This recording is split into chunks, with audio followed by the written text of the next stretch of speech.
Say, where's a cheap place to live? On the other side of the campus. Oh, thanks.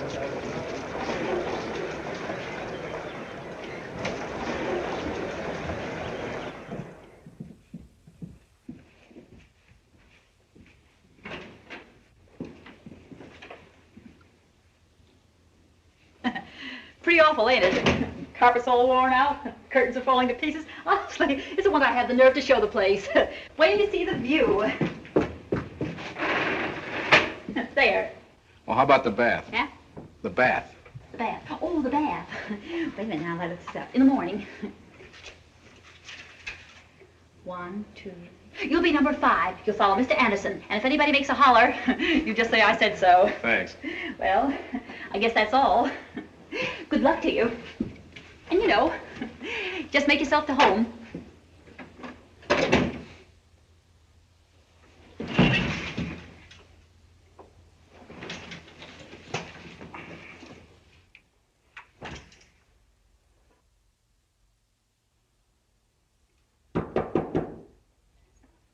Come in. Say, aren't you Bevan? Yeah, that's right. Welcome to Autopsy Arms. I thought I pegged you when I saw you on the stairs. I'm Bill Anderson. You don't remember me, do you? I'm sorry, your face is familiar, but... It should be. You stepped on it hard enough.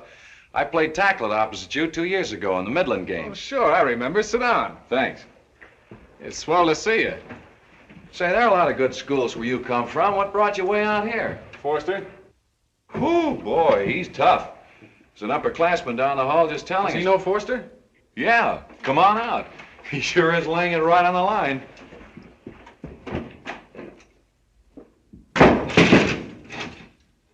And that winds up the biology crowd. Fellas, meet Jack Bevan. Hi, Jack. I know you. Tell us what you said about Forster. I want Jack to hear it. Duck Forster every chance you get. That's my advice. He's poison in big doses. But the greatest neurological surgeon in the world. My friend, he'd have to be 4 times as good to make up for what he put you through. You'll find out. He's not kidding. What's he gonna do, operate on us?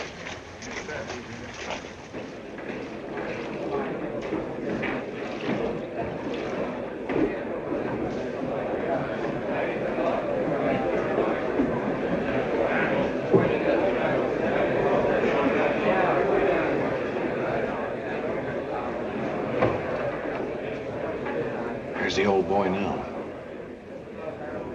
Sit down, sit down. This is an operating room, not a ballpark.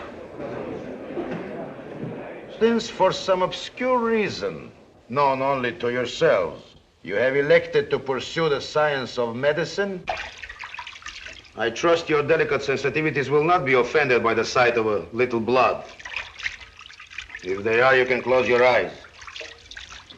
A practice followed by many of our leading doctors in all their professional work. Though he is unable to acknowledge the introduction at the moment, this is a man named Mason. Actually, his name is Legion, for he is a typical victim of medical incompetence. For 12 years, he's endured treatments for an assortment of maladies, all the results of faulty diagnosis. He also has submitted to 4 operations, all utterly useless. And all because years ago, in schools like this, there were groups of men like you who were unwilling to face their responsibilities. And you, unless I can prevent it, will go forth to do similar crimes. You'll grow impatient with the long hours here. The drudgery, the screams, the stench. So you'll pop out to do your inferior best on some other William Mason. Years later, he'll be brought to me. Or some other man who wasn't in such a hurry to hang out his shingle. And an aged and unsuspected tumor will be found in his spinal cord. I don't want you to gather from this that I'm in the least concerned about Mason as an individual. I'm concerned with the fact that his 12 years of agony are due to the sloppiness of medical training, which permits men to go out into the world bearing the title of doctor, who know how to do nothing but sit by Mason's bedside twice a week. Look at his tongue, tell him to buck up bravely, and then send him as stiff a bill as they think his pocketbook will stand. With which gesture of respect toward the fellow members of my profession and to you gentlemen who are shortly to join them, I shall now proceed to rectify their mistakes. All ready, Doctor.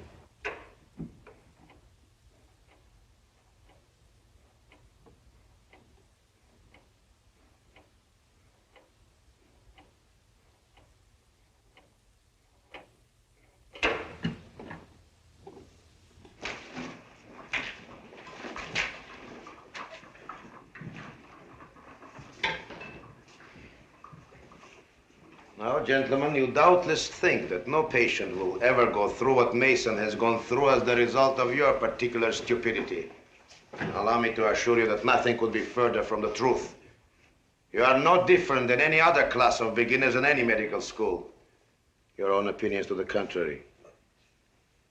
Statistics prove that at least 60% of you are so completely dumb that you will be asked to leave for the protection of the general public. Now, 15% of the class will receive diplomas to which they have no actual right. Another 15% will emerge as better than average students, and consequently as better than average doctors. By that I mean you will cause less damage than your fellows. Now, in the remaining 10%, the top 10%, there's a chance that something of real importance may develop, and it is to you of the top flight that I now speak. For from this small group will come the pure scientist, in whose life there is room for nothing but science. Those on the outside will think your lives barren and empty. You on the inside will know that they are rich and full, because for you there will be accomplishment. Someone someday will tell us what we want to know about cancer. Someone someday will give us the cure for infantile paralysis. The two men who are to achieve these feats are, if I may venture the prediction, already born. Of course, it may be that they are experienced scientists now on the eve of their discoveries. But it may be that they are students in some medical school. These two men may be in this room now. As I call your names, you will rise and identify yourselves. William Anderson. Yes, sir.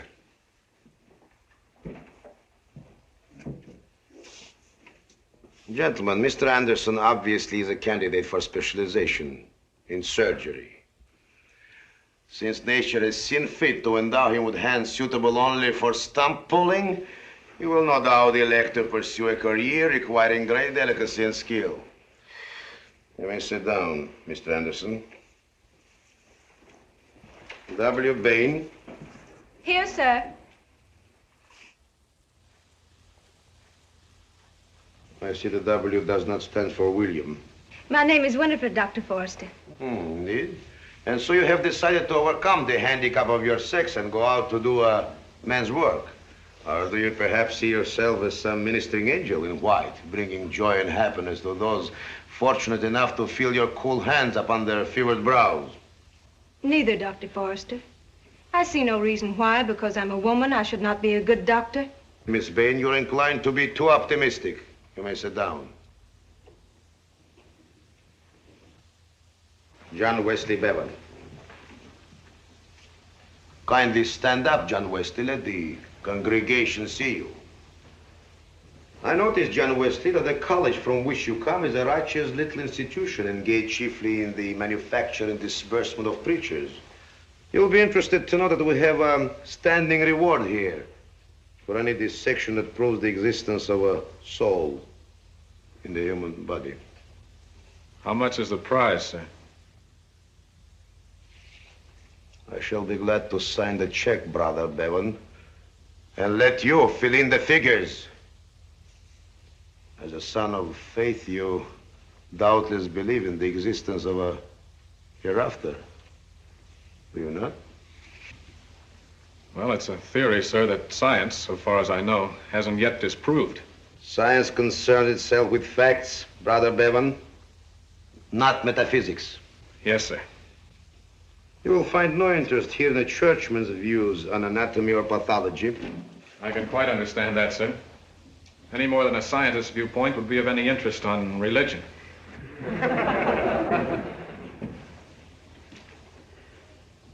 I suspect, Brother Bevan, you will find you have come here by mistake.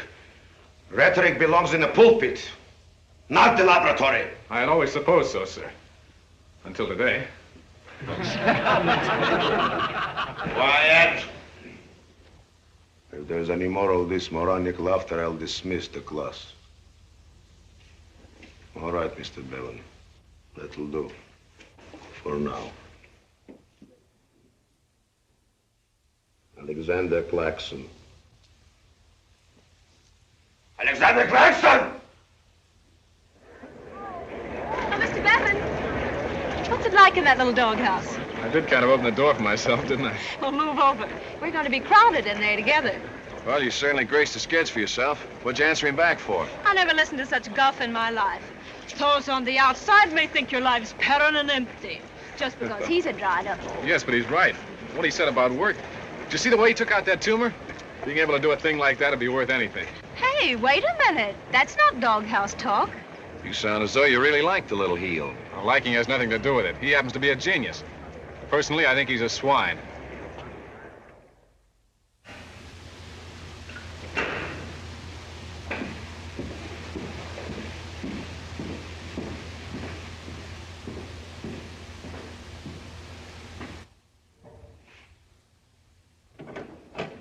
Don't slam the door. Look, I don't want to seem too inquisitive, but don't you know this is the beginning of the Christmas vacation? Yeah, that's right. Hello, Bill. And you promised to come home with me? Oh, I meant to call you, Bill. I can't go. Will you stop? You've got to have some relaxation. Come on. Oh, Bill, I'd love to, but... Well, I've been waiting 4 days to find out how a piece of live tissue reacts when it comes in contact with an erythema dose of X-ray. Forget it. I'll show you how live tissue reacts when it comes in contact with turkey. Well, I'll take a rain check on that. What are you trying to do? Please, Tubby? You couldn't impress that egomaniac if you won the Nobel Prize. But he's still the greatest surgeon in the world. Oh, you've got a forgiving nature. That's all I can say. After the ride he's handed you. Go on, beat it. You miss your train. Okay. Oh, and I hope you and Tubby have a dandy time together. You can eat each other for Christmas dinner. Hey, where do you think you're going? Stick around. You might learn something. If I get any madder, you're going to find out what happens when a person blows up spontaneously. Well, he's the research man. I'm just a social butterfly. So long. Not going home? Your friend Tubby doesn't believe in holidays. He just slapped 4 of my drawings back in my face to do over again. Well, what of it if they're not right? He kicked out one of mine yesterday. Look, my fine feathered friend, I'm 22 years old, and I'm a woman, and I haven't been to a dance in 4 months. I haven't had on an evening dress. I haven't had a kiss or a drink or anything else that a girl might enjoy. And now, well, why couldn't he wait until after the holidays for his old drawings? Well, now, just a minute. You don't have to cry about it. Cry? Who's crying? Why, he couldn't make me cry if...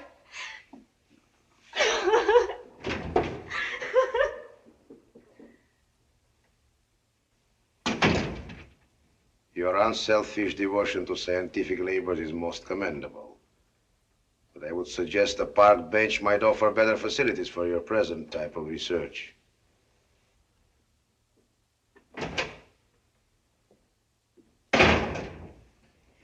Well, that cooks it. He can take his old course and... Hey, don't do... Stuff it up the chimney. As far as I'm concerned, Lincoln just signed that proclamation. And this slave is going out and celebrate her freedom. Come on, let you and I go get stiff. I'm sorry, Winnie. I can't go. Do I have to draw a diagram for you? You and I going on a party. I'm burning my bridges in hell. Come on. Do me a favor. Find somebody else, will you? You mean you don't want to go? Well, sure I want to go. I'm human. But I've got work to do. These experiments cost money, and if I leave them now... You mean this is more important to you than... Sister, in about 42 minutes, something's going to happen in that gadget that I've been waiting a good many days to see. Bevan, one of us is going to miss an awful lot in life. And I'll give anybody 4 to 1 it won't be me.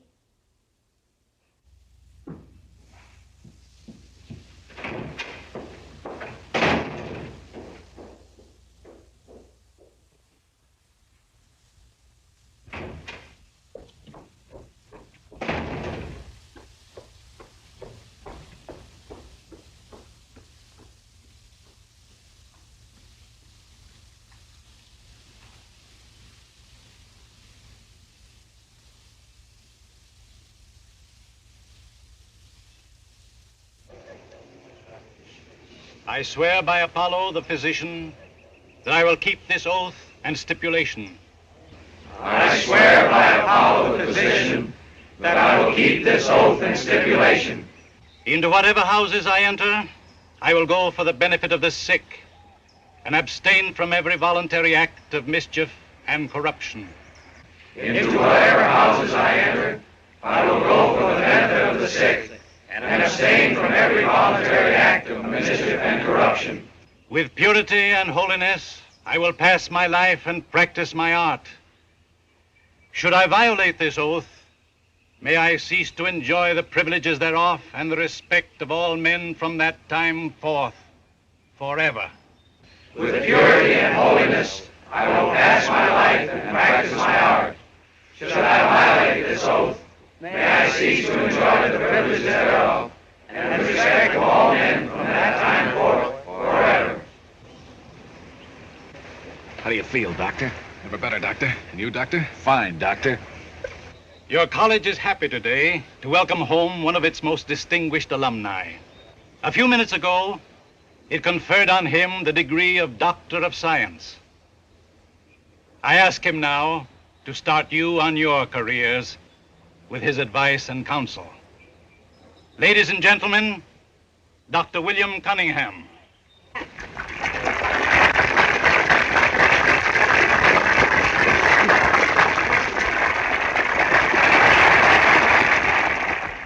You know, when you gentlemen were getting your diplomas just now, I was sitting back and thinking how fortunate I was when I got mine. 40-odd years ago, doctors didn't have to know so much. There wasn't so much for them to know. And possibly it's just as well. Maybe some of us would never have become doctors. But, taken all in all, the job we've done hasn't been a bad one. I think, for the most part, that's been due to a power greater than our own. You will learn something of that power, sooner or later, when your hearts are ready to receive it. In the years you've been here, your minds are all you've had to use. You have worshipped at one shrine, science, and that is as it should be. But now you will need to use your hearts, and through them, you will find an even holier shrine. In the suffering and agony you'll encounter, you will learn love of your fellow man. You will need to delve into a part of man no anatomist has ever found, his soul. Fellow's not a doctor, he's a missionary. And a dull one at that. For I charge you, you cannot cure the ills of a body and leave a soul in torment. This is all that 40 years has taught me. And for what it's worth, I pass it on to you.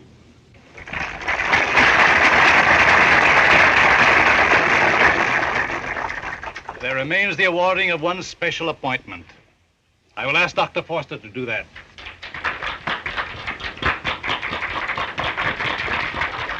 I'm sure you will realize that the warm atmosphere of brotherly love engendered here by my colleague has nothing to do with the appointment I'm about to make. It is made purely in the interest of scientific research. I'm going to ask Brother John Wesley Bevan to hold forth in my laboratory during the coming year.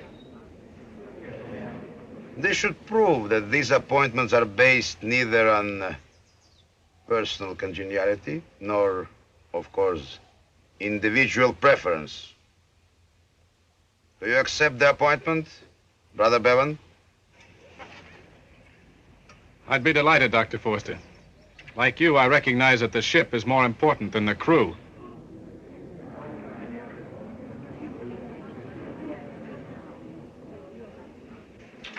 Well, I'll say one thing for you. You're consistent. You started on his throat and you're still hanging on. This concludes the ceremony.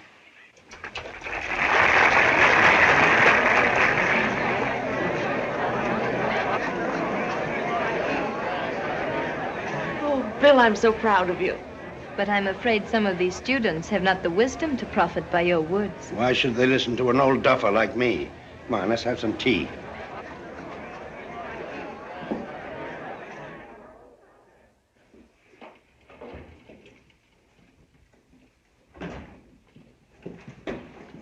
You will answer as your names are called. Lawrence Carpenter. Here? Oh, yes. Yes, of course, Mr. Carpenter. We are honored to have the heir to the Carpenter millions in our midst. I have already been informed, sir, that if, by some miracle, you are able to graduate from this institution, we may, in all fairness, expect a substantial endowment. Unfortunately, I do not consider even that a sufficient reward for letting a potential murderer loose upon an unsuspecting world. Sit down.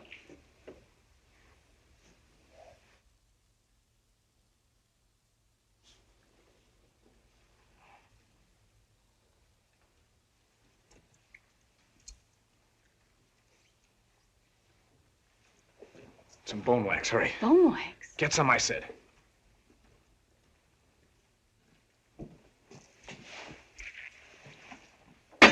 Get some bone wax, quick.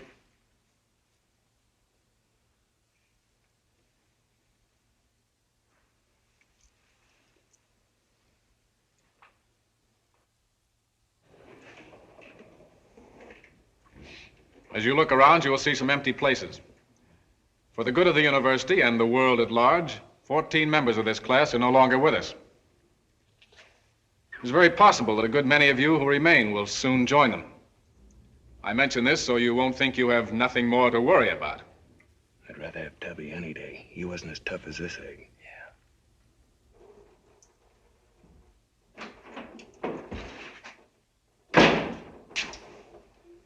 Oh, it's you, Carpenter. Wanted to see me? That's right. Then make an appointment with my secretary. I'm busy now. You're not too busy for this. I'll tell you. Get out. What have I got to lose? You bounced me, didn't you? You were incompetent. And lazy. That's what you say. What I say goes. No, it doesn't. Not now. You're late for me, Tubby. You decided you'd get me that very first day. Right then, I decided to bash your face in when you did. Now, how will you take it? Standing up or sitting down? Young man, I'm 30 years older than you are, but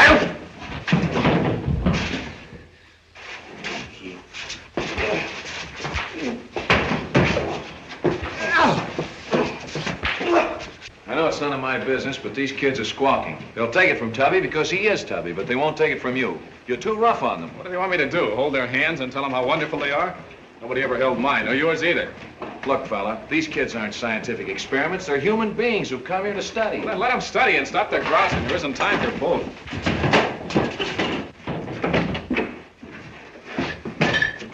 Keep out of this. Will you perform the autopsy or shall I? Get him out of here. I'll put him in the icebox. Take him down to the dispensary. And keep your trap shut.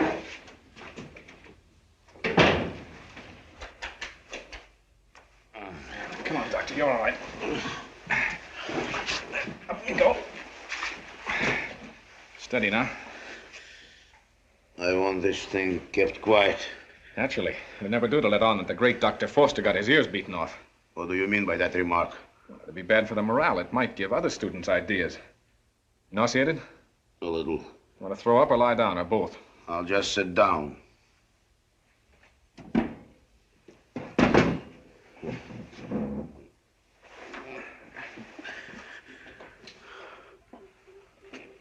Fortunately for me, you arrived. The fellow would have killed me. Probably. That's why I stopped him. Do you have to do that? Must cleanse the wound thoroughly. You taught me that, Doctor. So he was trying to get even with you, eh? Yes. Took me by surprise. Shouldn't have. You've had a good licking coming to you for a long time. If you don't mind my saying so. Perhaps you'd like to give me one. Yourself. That's putting it mildly. Then why did you interfere? So happens there's still a lot of things you know that I don't. I've got to get them out of you. That's the most cold-blooded remark that was ever made by one man to another in the history of the world. Knowing how you despise sentimentality, sir, I am flattered. Fortunately, I have a use for you also. I got a case coming here tomorrow, a repair job. The patient suffered a bullet wound in the right arm about 2 years ago. Penetrated the medial aspect of the arm with seemingly no impairment of function. You understand? Mm-hmm. Medial nerve. Yeah, a few months later, they developed a pain. In the hand, none in the arm. An operation was performed, but gave no relief. What did he do, liberate the adhesions without uniting the nerve? Apparently. As the result, the hand now is so sensitive that the pain is almost unendurable. It sounds to me as though the nerve fibers had grown out, producing a neuroma. Good, very good. You'll operate at 10 o'clock. Me? Why not? Afraid you can't do it? Not at all. I was only surprised that you'd be willing to step aside. Well, you never get it through that thick skull of yours that I'm interested only in one thing, good surgery. I don't care who does it. I'm obviously... Well, I cannot do it myself.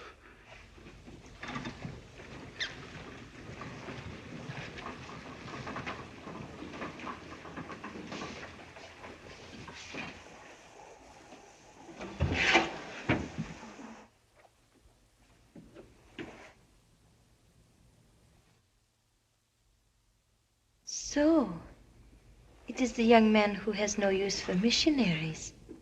I beg your pardon. I wasn't expecting to see... Where is Dr. Forster? Dr. Cunningham told me he would operate. Yes, he was to, but unfortunately he... Oh, I see. It is you who will operate? With your permission, of course. Dr. Forster didn't tell me that... I mean, a bullet wound. I thought perhaps some gangster... We are only using local anesthetic, Doctor. You needn't talk your patient into unconsciousness. You are in good hands, Miss Hilton. I explained to Dr. Cunningham about my automobile accident.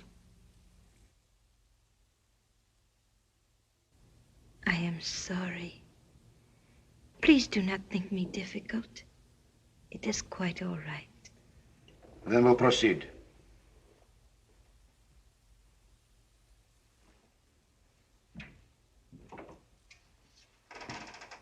Good morning.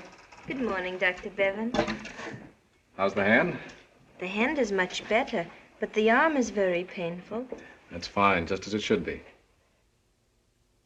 I'm glad it pleases you. I myself am not delighted. Won't you sit down? No, thank you, Miss Hilton. I'm afraid I haven't time to visit. But the pain, you have not told me why. You can ring if you need me, Doctor.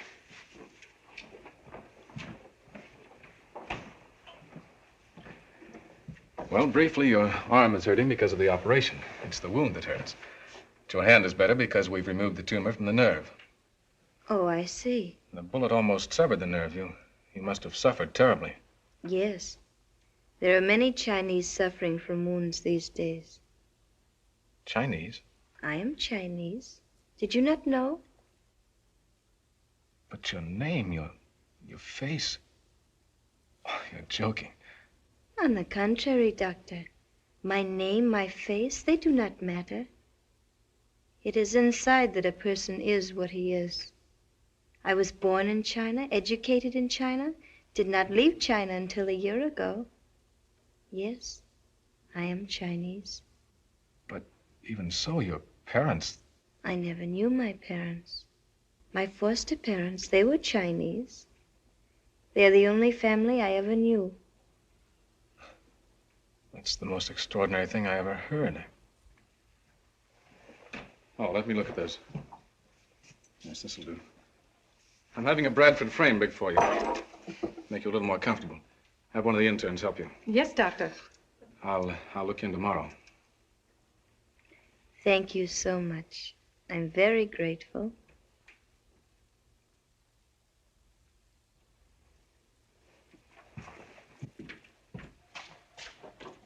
I hope you'll feel better.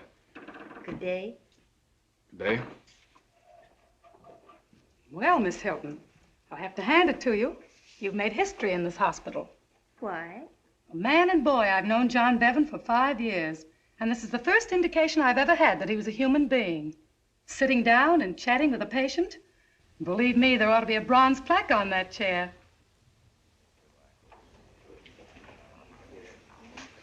In a week, you'll be right as rain. You'll be playing golf in a month. Another American custom I have not yet acquired. You mustn't turn down our American sports. Oh, I have already succumbed to fishing. Dr. Cunningham taught me. Fishing? Say, I used to be the best hook and worm fisherman in the whole state of Wisconsin.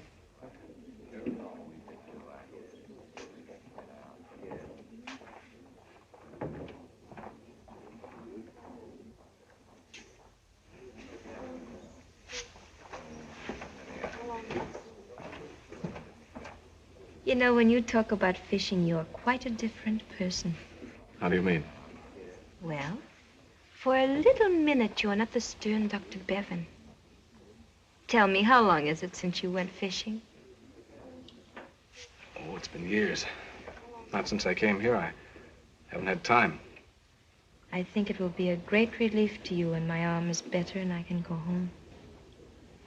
You regret even these few minutes that keep you from your work. But this is my work, part of it. Besides, I've enjoyed... Dr. Bevan is wanted in Dr. Forster's office. Dr. Bevan is wanted in Dr. Forster's office. There, you see, it's just the reverse. It's my work that takes me from you.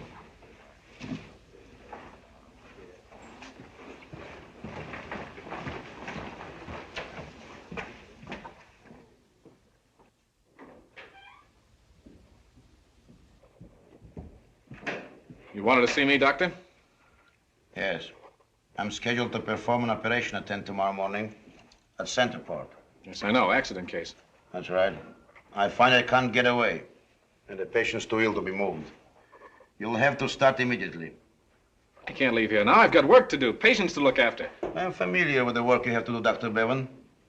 There's nothing you can't leave. That's all. It's all over now, Johnny. This is Dr. Bevan who operated on you. When I get well, Doc, I can go back to work again, can't I? Now, don't worry about that now. I want you to rest. Oh, but I gotta.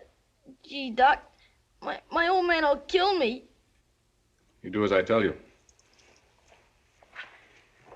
Honest, you don't know him. I'd rather die than... Shh. You heard what the doctor said. Be a good boy. Well, how's the kid? Are you his father? Yeah. Well, he'll recover, but I could only help one leg. The other one's paralyzed. You mean he'll be a cripple? Yes. Well, that's what he gets for hopping cars instead of staying on the job. A cripple. Yeah, that ain't just my luck. Your luck. You ought to be glad he's alive at all. Well, sure I am, Doc, but what good will he be now? For 2 cents, I'd... See if this man's kept out of here. I don't want him talking to the patient. You're leaving, Doctor? The boy's out of danger. There's nothing more for me to do. Oh, Bevan. Dr. Bevan. Hello, Doctor. Just heard you were in town. Hope to catch you before you left. Say, that operation you did on Miss Hilton's arm was a honey. Thanks. I'm glad it turned out all right. Dr. Bevan, I have a call for you from Dr. Forster. All right, I'll take it here. What I dropped in for was to see if you couldn't come up to the lake for a little fishing. The bass are biting now, and I hear you rather fancy yourself as a... Well, that's very kind of you, Doctor, but I've got to get right back. Got several important cases. Here's Dr. Forster. Thanks. Sorry, Doctor. I'm sorry, too. Audrey will be awfully disappointed. She hoped to see you at the lake. Miss Hilton? Yes.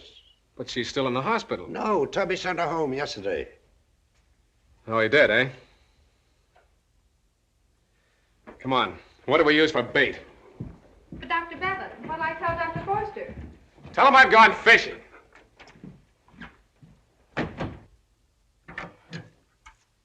Hello, Dr. Forster.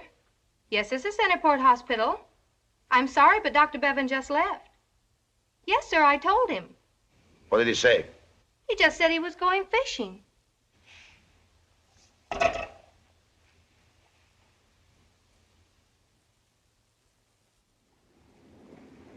If every man would stick to his own field, the world would be better off. Take Miss Hilton's case, for instance. A mistake was made. Mind you, Bob. Just playing around. Better have a look at your bait. She's a very interesting girl, don't you think? Very. No, he didn't get it. Did she tell you anything of her background? You mean about China? She's no more Chinese than my Aunt Minnie. Son, you're American. If you've been born in France, lost your parents when you were 3 or 4 weeks old, been taken in by French friends of theirs and treated as their own, learned French as your native language, never left the country until you'd grown up, how would you think of yourself? Yes, but that's different. Not a bit. She thinks of herself as Chinese. And that makes her Chinese. No, it's not the same. Say what you will, it's a difference in race. Would she marry a Chinese, for instance? Well, you can't tell, but I don't think so. But don't you think that... Wait, I got a bite. Dr. Bevan, I just received a telegram. Tell her to go away. Dr. Forster says you must return at once. I suppose there's more real satisfaction in landing a beautiful bass than any... Oh.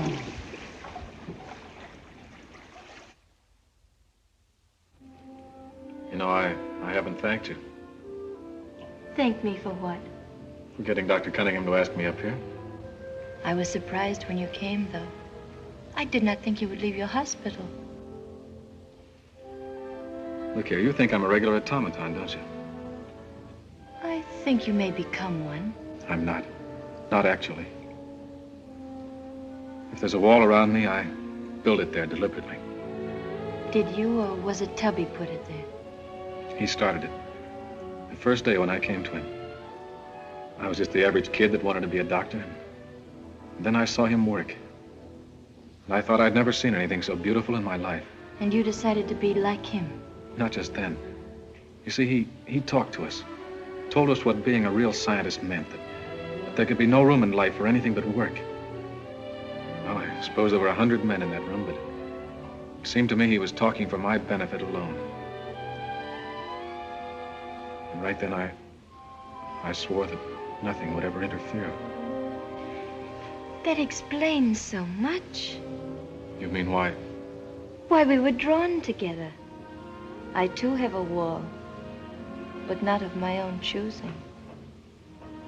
That is why we can be friends. Audrey. Yes? What you said just now about our being drawn together. I should not have said that. I'm glad you said it. It means so much. Audrey. Yes? I know I've no right to ask it. Oh, you may ask anything. You wouldn't mind?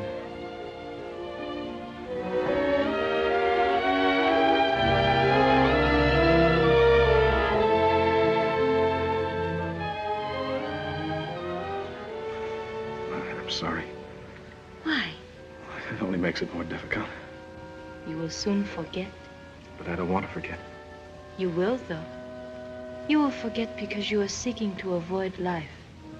I shall remember, because I'm lonely and seeking to enter into it. Are you always this frank? Is it wrong? Well, to me, you can say anything you like, but other men might misunderstand. Oh, you are not like other men. No, I'm just a freak, Audrey. In some ways, I'm just a plain fool. I'm so glad to hear you say that. Are you? Why? It is so oriental. In China, people always speak humbly of themselves. And you think by accepting the unworthy friendship of a miserable doctor, that you might feel less lonely? Oh, I'm sure of it. Provided the honorable friend of Lan Ying would not find her a nuisance. Lan Ying? That is my Chinese name. Sometimes I get so hungry to hear the sound of it. Lan Ying. Lan Ying. Please, it must not happen again. And you will go back to your world, and I to mine. But we shall be friends forever. Is it not so? I hope so. With all my heart. Audrey! Audrey! Let him alone. I can't. It's important. Not as important as that. I don't know if you children realize it, but it's 10 o'clock. Audrey's going to miss her train. Train? I will get my coat. I didn't know she was leaving. She's always leaving. For Cleveland, New York, Washington. What for? Something to do with China. It's all Chinese to me.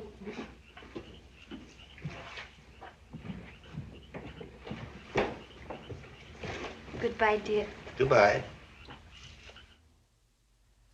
Yes, sir. Vienna was a great city in the 90s. We had a lot of fun together in those days, Tubby and I. Can't imagine Tubby being much fun. Tubby? He was the happy-go-luckiest young fellow you ever met. Until Elsa died. Elsa, who was she? Girl he was engaged to. Tubby engaged? Sure. Knocked him all to pieces when she died. Nothing but a bad appendix. But some fool doctor didn't diagnose it in time. That's what made Tubby throw up everything and come to America. You ready? Yeah.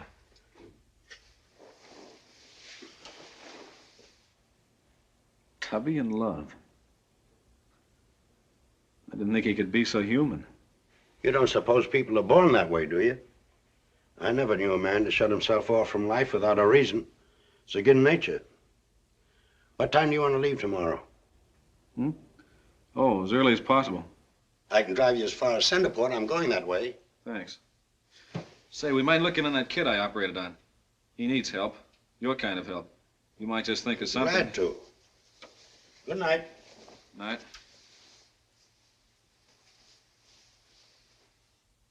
Come in. Oh, you're back. Yes, sir. Hope you enjoyed your vacation. Did you catch any fish? Several, thanks. I'm surprised that a great humanitarian like Cunningham would indulge in such a cruel pastime. Or does he draw the line at the soul of a pickerel? I don't know, sir. We were fishing for bass. Now that you've had your outing, you might get around to reporting on that case at Centerport. I have it here. Successful? Yes, except that the patient will never walk. That was not to be expected. I spoke to Jeffers about finding him a job in the hospital. Why? What business is that of yours? None. I just felt like doing it. Just felt like doing it. You mean you talked it over with Cunningham, and he impressed upon your mushy mind the notion that social uplift is more important than surgery? As a matter of fact, I did mention it. Yes, I thought so. Well, it may interest you to know that we are to have the benefit of his noble influence, too. He's just been asked to lecture here for the next term. Yes, I know. He told me. If you don't mind, I have a class waiting. Oh, go ahead, go ahead. Feed them on milk and water. Tell them what noble little knights they are. Yeah, soften them up for Cunningham. Tell them all to be doers of good deeds and rotten doctors. Cunningham's methods are his own affair. You'll find my classes conducted as they should be. When they're not, you can always have me fired.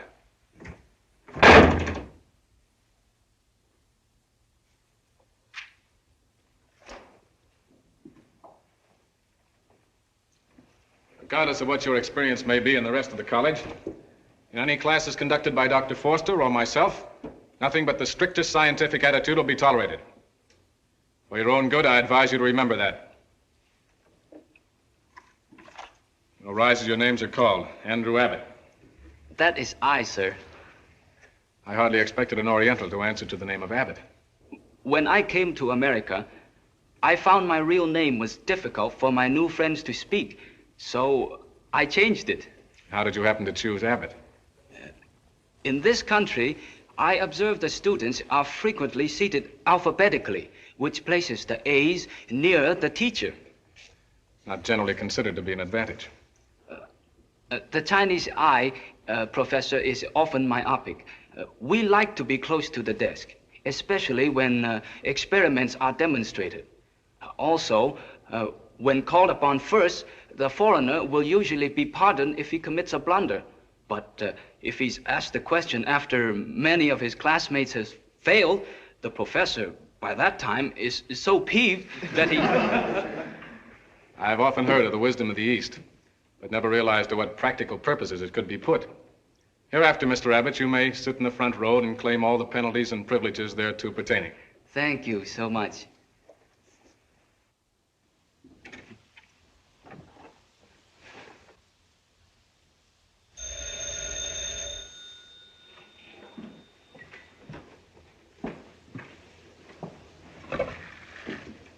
Hello? Oh, hello. Yes? Yes. There's something wrong? No, nothing, except I want to see you. Dr. Cunningham says you're going away again. Yes, I know, but I've been thinking. Audrey, I have to talk to you. You cannot leave?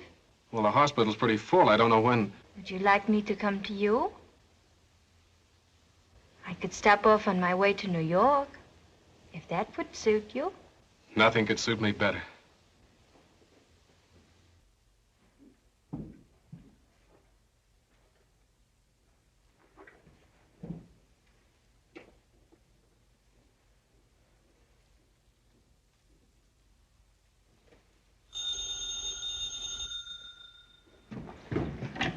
Hello?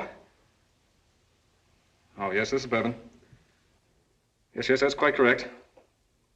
All right, phone me again if there's any change.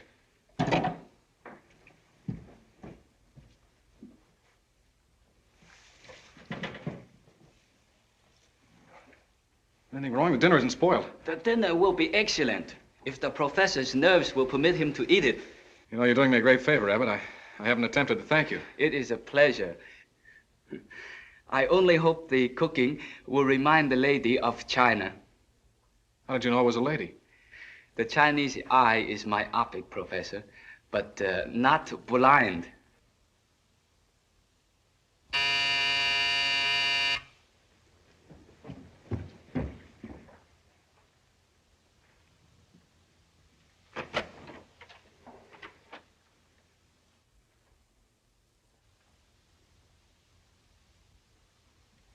You do not like the way I look? You look beautiful. You'll forgive my surprise. Since you are the person with whom I'm most comfortable, I wanted to dress in the clothes in which I am most myself. Why shouldn't you? I'm delighted. You don't know what it means to me to have you here. I had 2 reasons for coming. I wanted to see where you live. It's very simple. But very neat, very masculine. Tell me, have you no animal to keep you company? No dog? Cat? Bird? I spend most of my time at the hospital.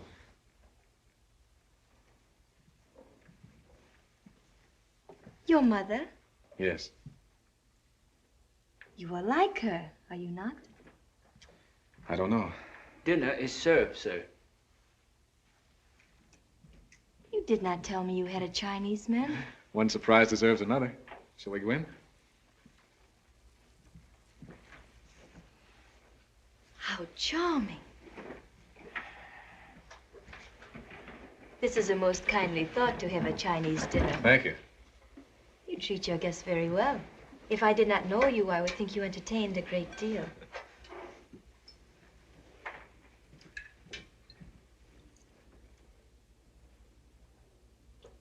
Do you like the soup?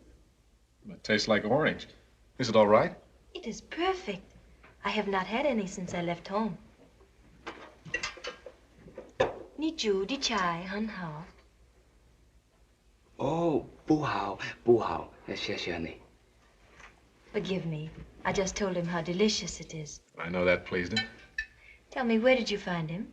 He has the accent of a cultivated gentleman. Ask him if he minds my telling you. Ta jai nao li, jiao dao ni di. Rang ta gao su wa, how ma? Howdy. If the professor wishes. He's one of my students. Very kindly volunteered to serve dinner for me. Ni chung nao lai di. Kyang su sing lai di. But it wasn't until I heard Tubby's story, what made him what he is, that I realized what a fool I'd been. There's no conflict between science and life. See, it was Tubby's bitterness that deceived me. He was just trying to alibi his own frustration. I see that now. Thanks to you. I'm glad you feel more kindly toward the world. Not the world, Audrey. I'm thinking of us. You have been thinking of others, too. Dr. Cunningham told me. That boy at Centerport. Audrey, don't you see, dear, that's all you're doing. 6 months ago, I wouldn't have bothered my head about that boy. But you would, if you had known. Yes. If I'd known you and been in love. Do not say that. I do not... I must say it. I've been in love with you since the first day I saw you. I fought against it at the start, and then, quite suddenly, I knew that was my salvation. I love you, Lan Ying. Here in my home. I want you here always. I want to marry you. But it cannot be. You must realize that. You are of the West and I of the East. You're a woman, the woman I love. And I'm a man. A man who loves you. East or West, that's all that matters. No, no, Jack. We said lots of things. Silly things.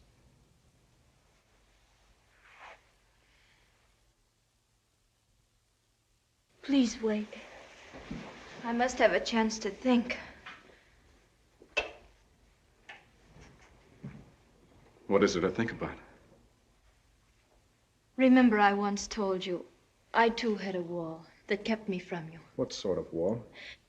A promise, a solemn promise that is not yet fulfilled. But what is it? If you'd only tell me, then... That I cannot do. It is my own problem that I have to work out by myself. How long will it...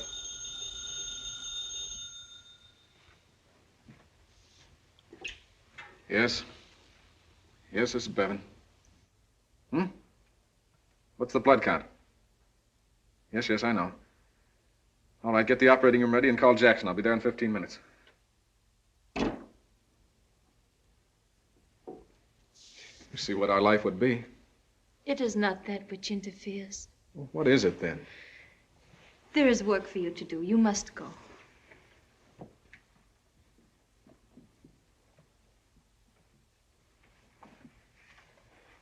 Will you wait for me? No, I must take my train.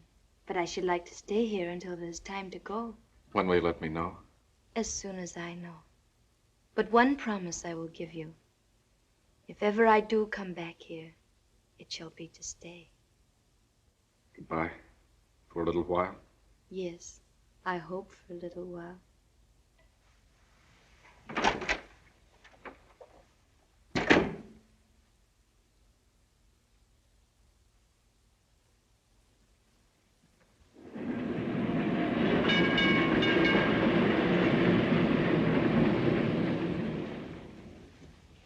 There's a Miss Hilton to see you, Excellency.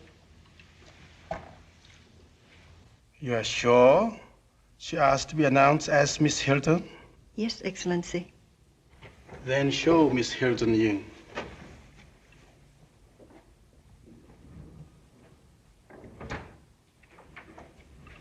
The ambassador will see you, Miss Hilton.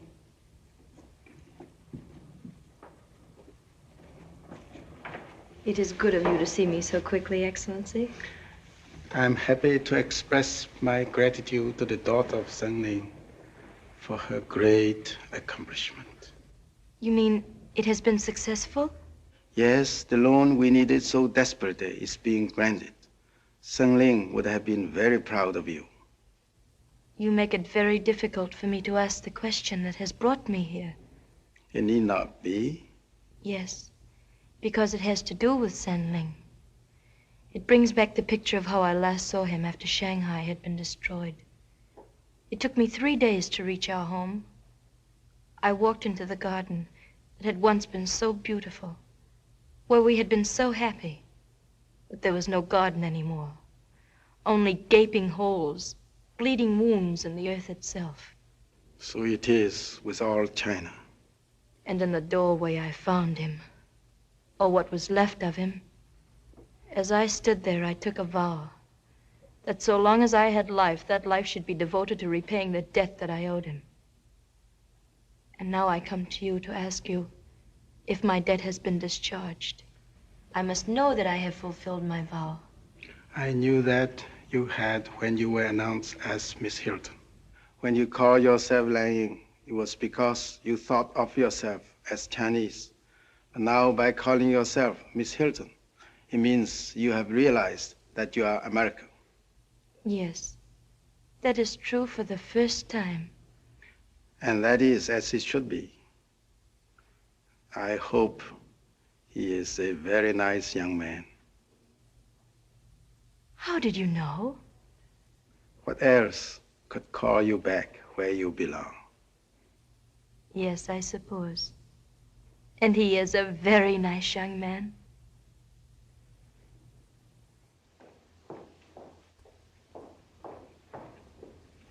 Dr. Cunningham. Hello there. I was over at the college looking for you. I just got a wire from Audrey. She'll be here tomorrow night. I want you and Mrs. Cunningham to have dinner with us. By all means, but you come down to the hotel and dine with us. Now, this is going to be a real celebration. At least I hope so. She promised that if she ever came back, it'd be for good. My dear boy, congratulations. That's splendid. Just what we've been hoping to hear. Thanks. Well, I'll see you later.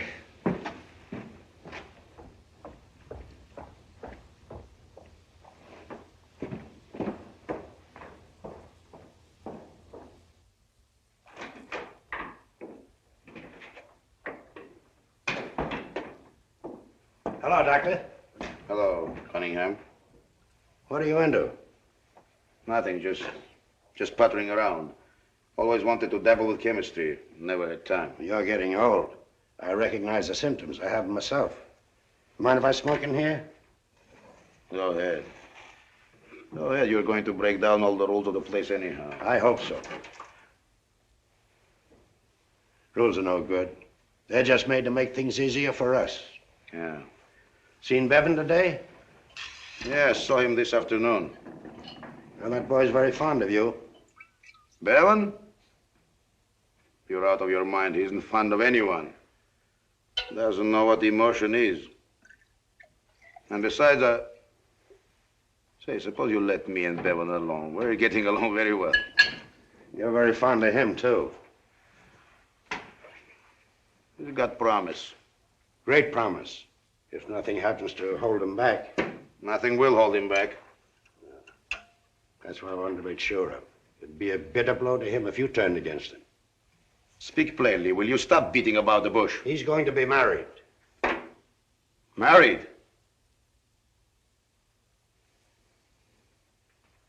So that's it. I knew he'd been seeing the girl, but I had no idea he'd be such a stupid, short-sighted... Wait a bit. No, I know. You think it's wonderful. Yes. Yes. What difference does it make if the world has one more half-baked surgeon so long as he's happy?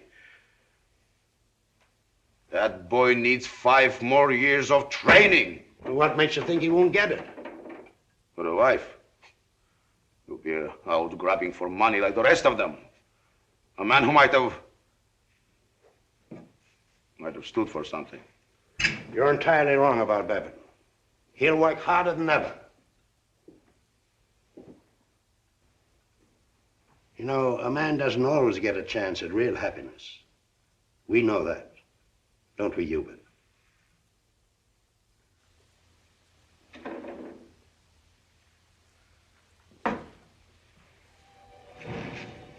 Room 827. Oh, Miss Hilton, there's a gentleman here to see you. For me? Where is he? Here he is. Miss Hilton, I've been waiting to... Nothing is wrong. Dr. Bevan is all right. Oh, yes, he's quite all right, but I wanted to see you about... Perhaps you will have tea with me. We can talk more quietly. Yes, if you wish.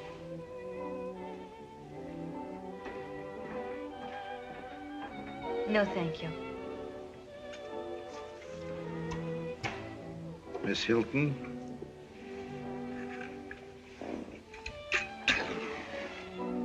I'm not a diplomat.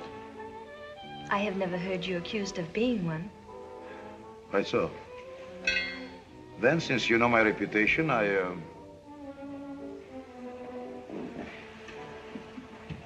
hope I may be frank with you. If you will grant me the same privilege, Dr. Forster. Yes, agreed. I understand you plan to marry Dr. Bevan. Yes. Yes, that is so. And you realize, I suppose, that you are ruining a brilliant career. Possibly one of the greatest I'm doing nothing of the sort, Dr. Forster. I know your theories. So does he. We do not believe them. I wish you could believe me. I will not hurt him nor his career. Would you believe me if I told you that you had already hurt him? But that is not true. How could I? In the only way that matters. In his work. It has fallen off miserably. I do not see why. There is no reason. There is every reason. No man can concentrate properly when his mind is beset with doubts and anxieties. Doubts? He has no doubts now. Think, Miss Hilton. If you, quite suddenly, threw into the discard every plan you'd ever made, isn't it possible that you Forgive me, Doctor. But there is no reason why, because he fell in love with me. Well, there is. There is, Miss Hilton. Here is a man who chose a path for himself because he saw it would lead to a definite goal.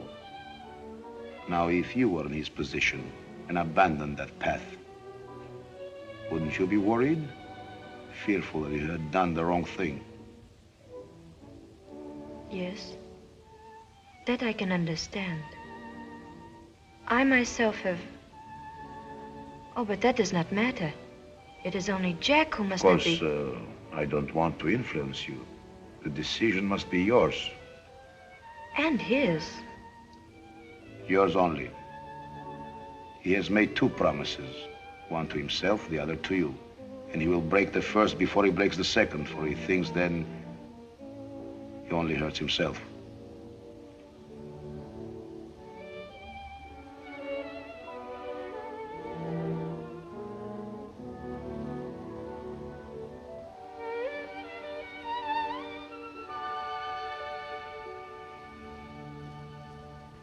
Yes? Yes, I know that. All right, thanks very much. She checked into the hotel all right and then checked out an hour later. That's not like Audrey. She'd have called. There, Mother. She probably went to another hotel. She said she'd come here, and she will. I should have met the train.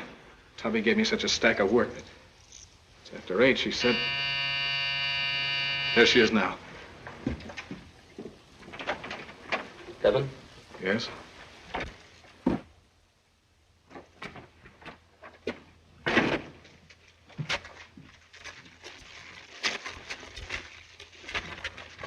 Not bad news. We must follow our separate paths. You toward your goal, I toward mine. Goodbye. Signed, Lan Ying.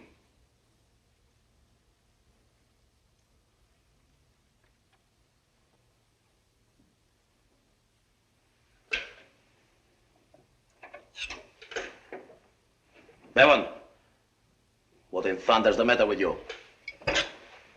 What is it you want? I want you to get hold of yourself. For all the use you are in this hospital, you might as well be in Timbuktu. Moping around like a sick calf. I'm getting fed up. Tell me what you want done and I'll do it. That's what I'm here for. But I don't have to listen to any of you. your... don't? Hearing plain facts is a little too strong for you, is it? I thought once you had backbone. I was wrong. But that's impossible. You couldn't make a mistake. I made one. In you, I admit it. A cold-blooded Dr. Bevan, the true scientist. Look at yourself now. A sniveling pup. Afraid to face life. By heaven, that girl had more stuff in her than... What girl? What girl? What girl? What girl do you suppose? You might as well have married her for all the... Did you talk to her? Take your hands off me. Tell me while you've got the chance.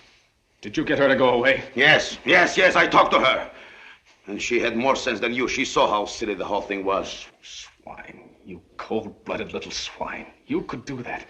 You could take two people's lives and tear them apart like guinea pigs. Cut them up into little bits just to see them suffer. And you talk about backbone. Why, you spineless little hypocrite. Do you think you're fooling me? You'd have been married now if you'd had a chance. But your girl died, didn't she? And just because you can't be happy, you don't want anybody else to be happy. That's why you sit on your little throne and try to play God. That's not true. I did what was best for you. You're throwing away your life. That's a lie. With her, I'll be everything I ever wanted to be. and a better scientist than you. Because I'll know something you'll never know. I'll know what's inside of people besides bones and nerves. I'll know the thing inside of them that really matters. Come back here. I'm not through with you. Well, that's too bad, Tubby. Because I'm through with you for good. I've been your stooge long enough. I've taken your abuse. I've done your dirty work. But now I'm free. And I'm clearing out of here. Evan! And where do you think you're going? Where do you think?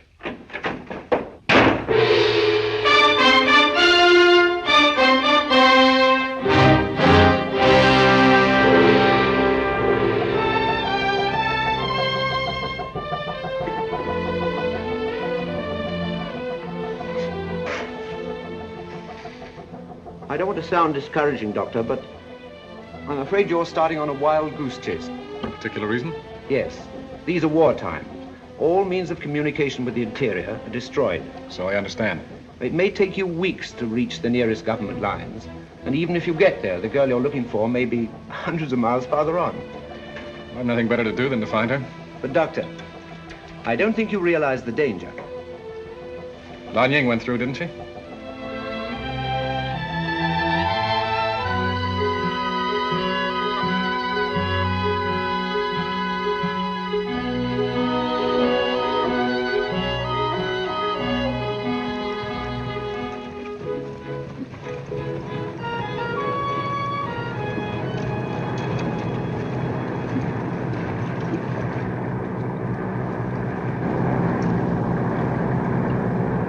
Enemy. They fly often into the west.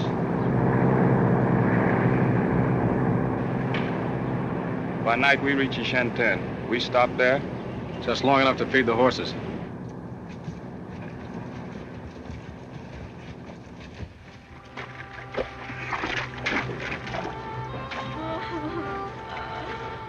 This is Shenten, sir.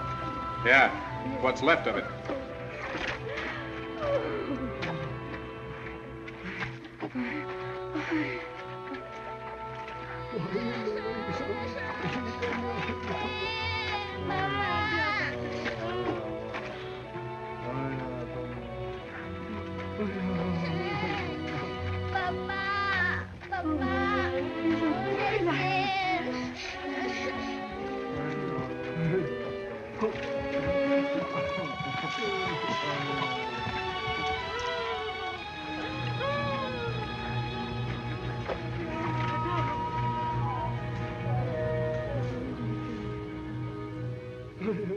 You will pardon my amazement, monsieur. I did not expect to see a white man. Can I get food for my horses? And for yourself, too, monsieur. The hospital is at your disposal. Hospital? Where's the doctor? Permit me, monsieur. Such as I am the doctor. My name is Laferriere. I beg your pardon, I didn't realize it. Have you got it set? After a fashion, yes. Care to have me look at it? I'm a doctor. Doctor, this is God's mercy. I have so many. If you would stay. I'm sorry, I haven't time. I must push on. Oh, I beg your pardon. I had no right to ask. But while they feed the horses, there is a child. If you would help with her. All right, let's have a look. This way, please.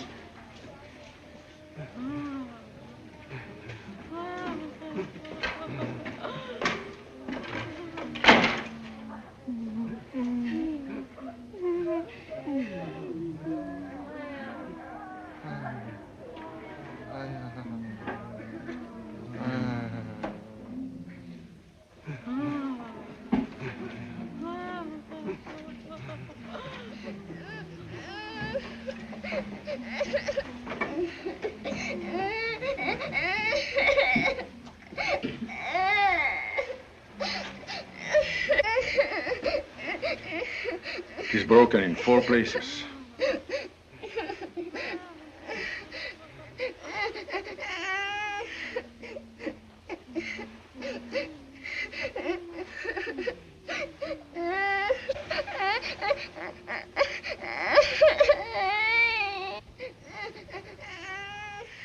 Send someone out to my guide. Tell him to unsaddle the horses. Thank you.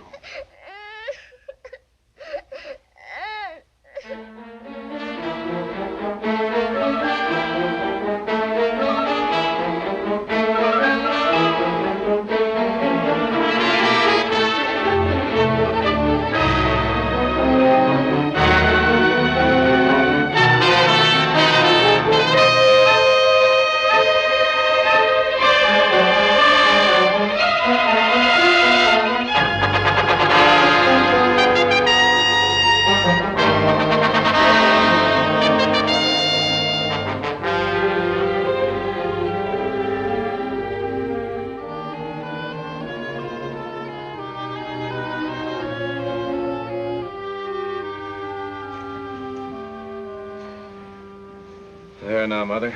You'll be as good as new in a week. Sương Thiên, ta phát hiện này câu ngô, ngoài mấy hình cô kêu, say anh này cha nó không sương à. She says, if the gods are willing to send good men to help her, why must they send other men to hurt her? That's a little difficult to explain. You must get some rest, Doctor. You've been operating for 6 hours alone. I'm all right.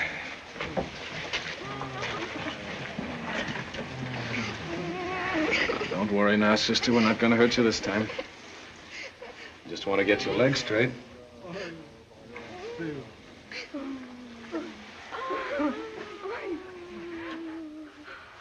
Wish I could make them understand. Your tone, monsieur, reassures them as much as words could.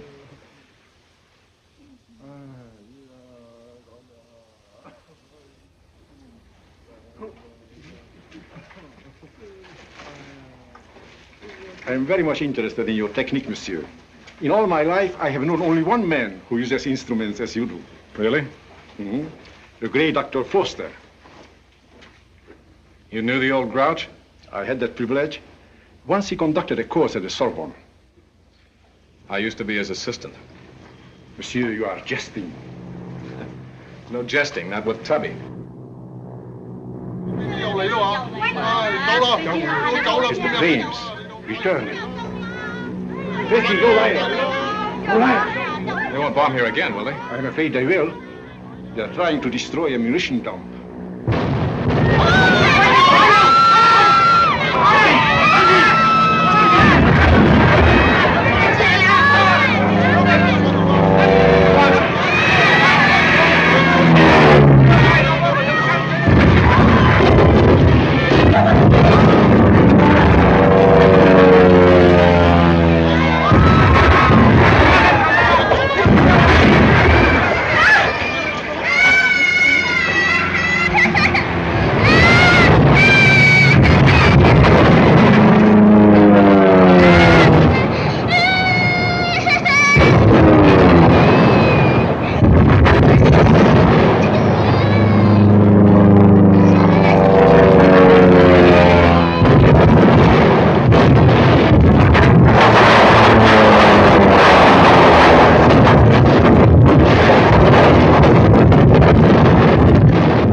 Cable for you, Doctor.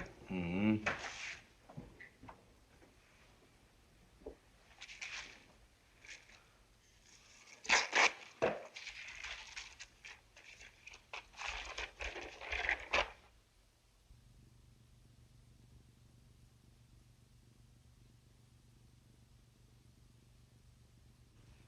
Miss Ray. Miss Ray! Yes, Doctor. Find out where Shentin is in China. And the quickest way to get there. Yes, Doctor.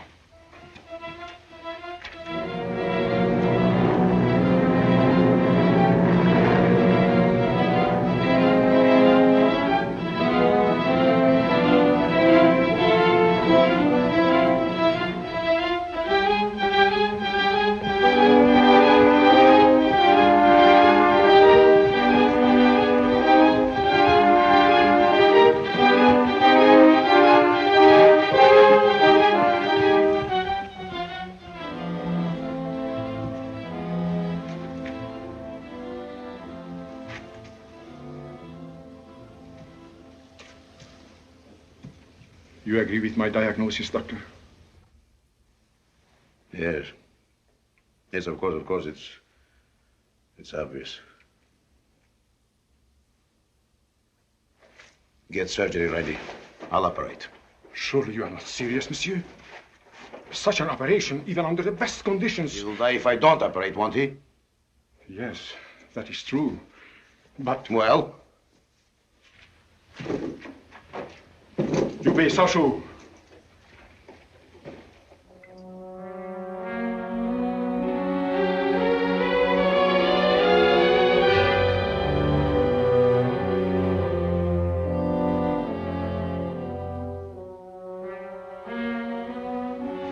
I'm hoping the transfusion won't be necessary. Yes, of course.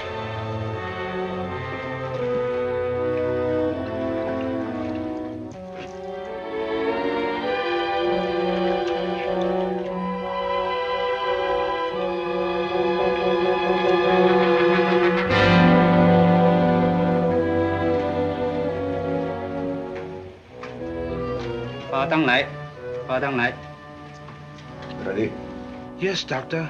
But you must understand that under these conditions... Yes, I know. This must not go wrong.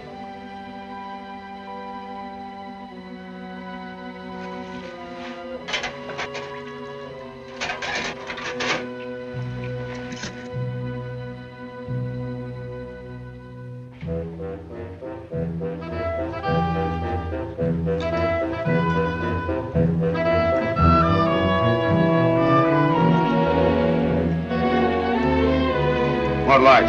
Begin there.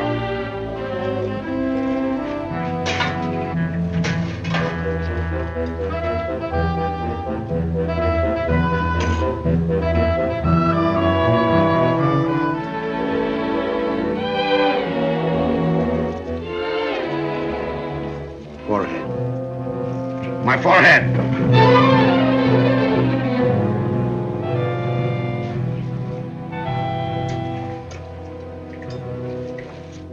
His pulse grows weak. Hurry, Doctor. Hurry. Transfusion.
How's the pulse? A little stronger.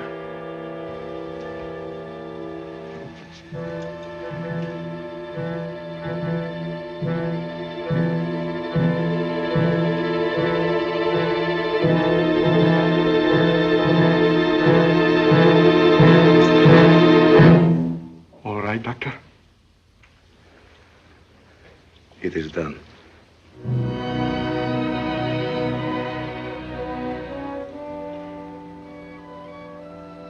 There is still hope. He holds his own. You should have begun to rally.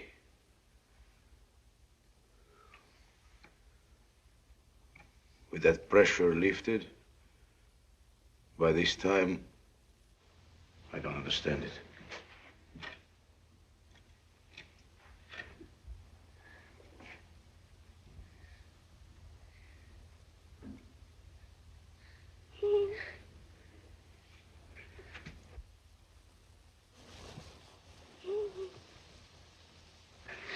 Mama.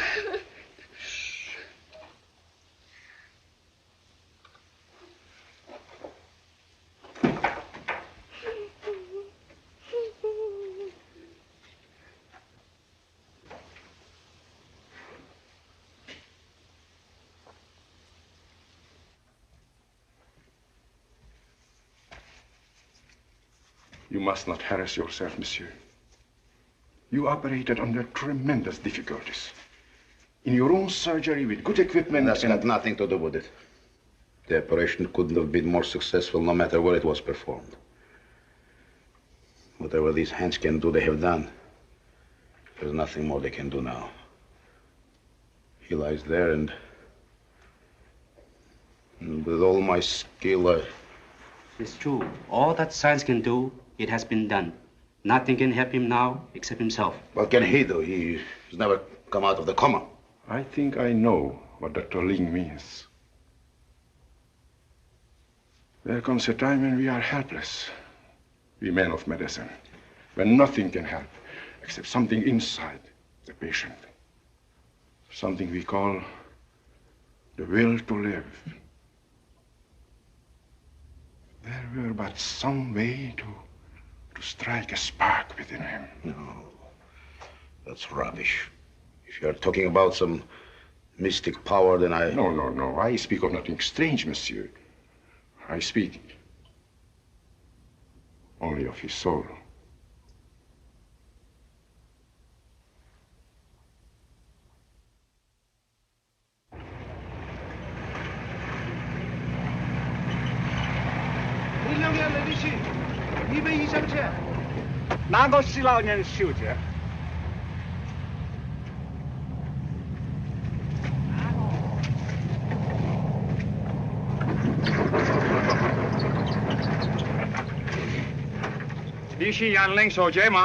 C'est moi, sir.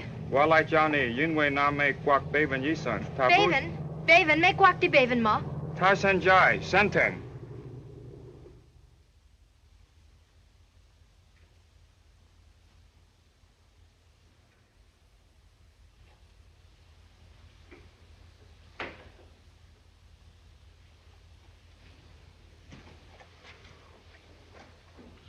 Any change?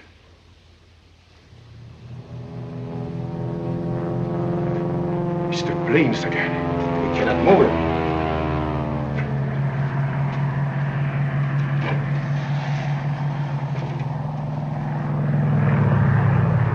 It comes from the west. It's a Chinese plane. It is landing.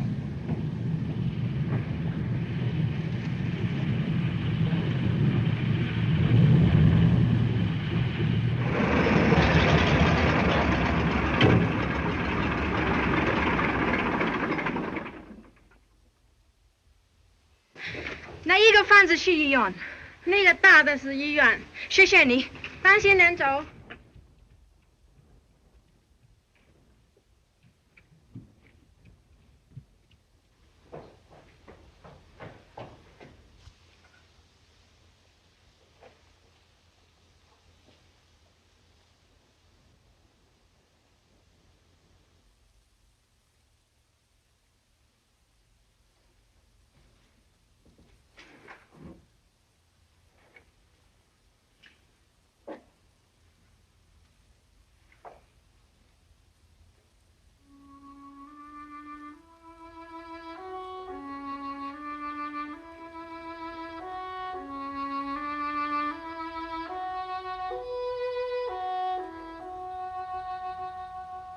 Jack, darling. I am here. I am here to stay.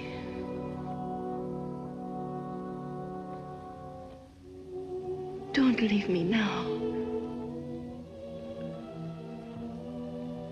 You must not leave me now. Can you hear me, darling?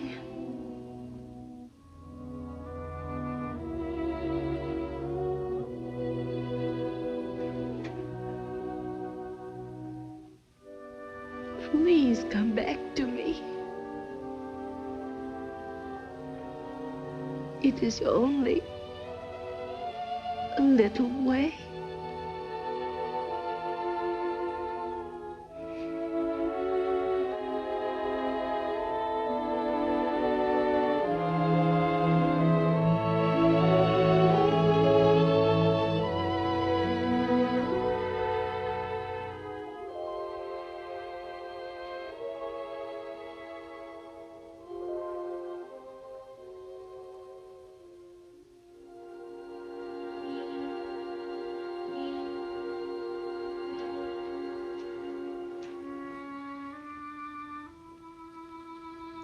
There's nothing you can do. You should get some rest. I will stay. He may waken again.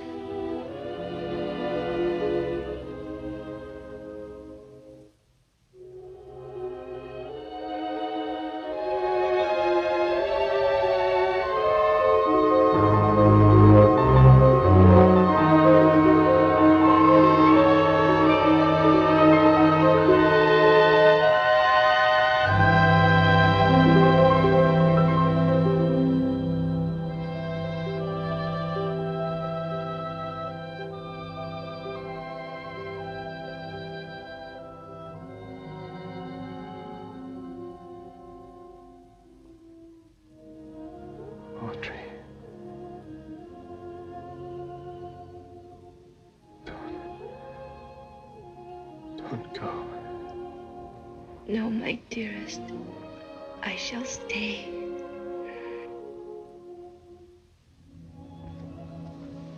God in his infinite mercy.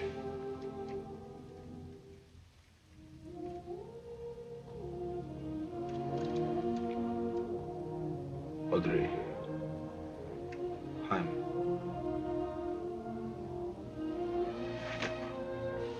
I don't know whether you'll forgive me. Either of you. But what I did, I thought was for the best. I wanted him to be as great as I knew he could be. Please believe that. I thought I had given him the greatest strength any man could know. Science. But I've seen something even greater.